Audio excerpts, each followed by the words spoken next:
What's going on, everyone? Jeremy here from the Quartering, and some very hot and spicy news coming out of the event that literally everybody's watching. The trial that is going on has literally sucked 20 to 30% of my daily viewers into it, and I don't blame you. I don't blame them. It's okay. I know you'll be back after the trial, but it's a little sad. I miss you. I'm, coming back. Good to see you, Papa Jeremy. Once in a while, Pretty interesting revelation yesterday. Turns out that Miss AH was in fact fired by DC. Fired from Aquaman. Her role reduced to almost nothing. And also, an interesting clip of her storming out of the courtroom, ignoring the judge and her own legal team. What a spicy, spicy day indeed. First, let's start with the kind of viral video that where AH ignores the judge and rushes out of courtroom after disastrous testimony redirect. AH has ignored the direction from Judge Penny as Carte on Tuesday, rushing out of the room after a disastrous redirect questioning from her legal team. AH's ex, JD, is, we all know the suing. The Aquaman actress looked combative and frustrated on the stand Tuesday during cross by JD's lawyer, Camila Vasquez. By the way, is he? I mean, he's, right? I mean, he's, they have a few meeting of the minds. M-E-A-T-I-N-G's of the mind. Anyway, it only got worse when AH's lawyer, Elaine, tried her best to rehab the actress during the redirect questioning. She was repeatedly unable to successfully ask her client questions due to sustained objections from JD's lawyer. When hashtag AH was done testifying, the judge told her she could have a seat next to her attorney twice. Instead, she walked out of the courtroom before the jury even had the opportunity to leave for the break. That's actually really bad optically, because if you're sitting on the jury, you see, that she knows that went bad. That's like admitting, she's admitting in front of them that it did not go well. Of course, the clip shows AH making a beeline for the door while sipping on her drink and ignoring the judge's initial direction. You can have a seat next to your attorney, okay? The judge softly told her. You can go have a seat next to her, that's fine. She goes right for the door instead. Here's the clip. I don't have any more questions, Your Honor. All right, We're done. all right. Ma'am, you can have a seat next to your attorney, okay? Her face is so, oh my God, she's so You can go mad. have a seat next to her. That's fine. Watch this. She's so mad at her legal Ladies and team gentlemen, right let's go now. ahead and take our afternoon recess then for 15 minutes. Do not discuss the case with anybody and don't do any outside research, okay?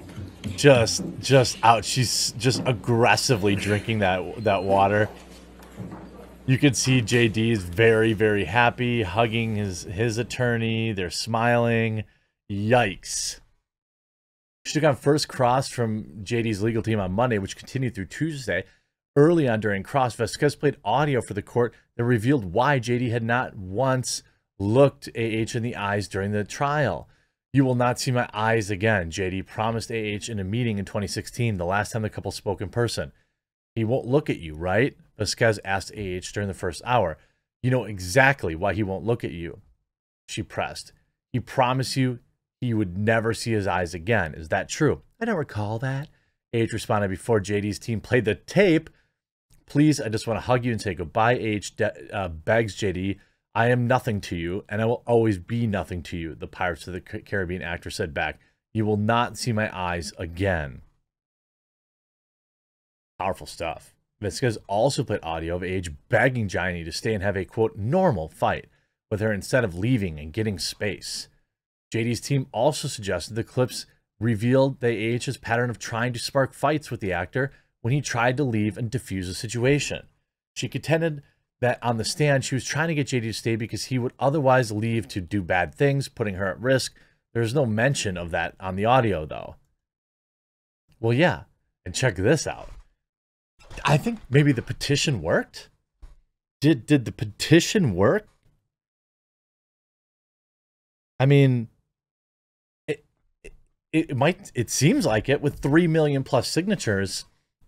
I think that she was indeed fired. Very interesting, because they're not going to stop making Aquaman movies because they made $1 billion on the last one. I mean, and here's the thing. They're still going to be damaged, tarnished by her being in it at all. But if it goes public that she was in fact fired, which it now is, thanks to you leaving a like on this video and a comment on this video, that could save the movie. She reveals now that she was released from her DC contract and says she's not in much of Aquaman 2. She may not be done with them, but they're done with her. AH disclosed in court on the stand during the ongoing defamation trial against her that she had been let go from her contract with DC Films. In response to questioning from JD's lawyer, AH said, "They released me from my contract. I've fought to stay in it, and they kept me in it. I just don't know how much I'm actually in the film, in the final cut." She would later add, "I don't know if I will even be in the final cut or how much I will be. It's difficult. It was difficult to stay in the movie." Whoa! Whoa! Here's the clip. Don't get. You were not replaced in Aquaman 2, were you? They released me from my contract, and It's interesting that everything she says, she's clearly talking to the jury, right?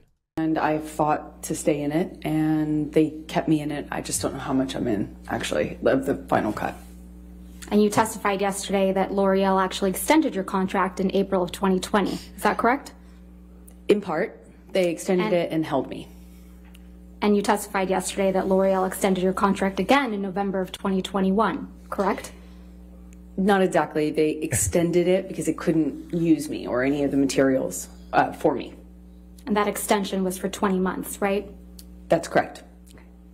The important point there is that she is not receiving any kind of financial kickback, blowback, while JD obviously is.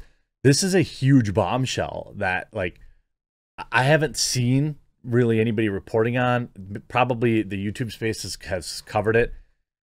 As relieved as some are going to be with the testimony that they hadn't cut her from Aquaman 2 completely, which is another detail she shared under oath, when asked about Aquaman 2 by her lawyer, AH relayed, "I had to fight just to stay in the movie. They didn't want to include me in the film." After an objection, she would be asked if she ultimately filmed for her role as Mera. She replied, "A very pared down version of the role. Yes, she's trying to pretend like, hey, I lost the role because of this."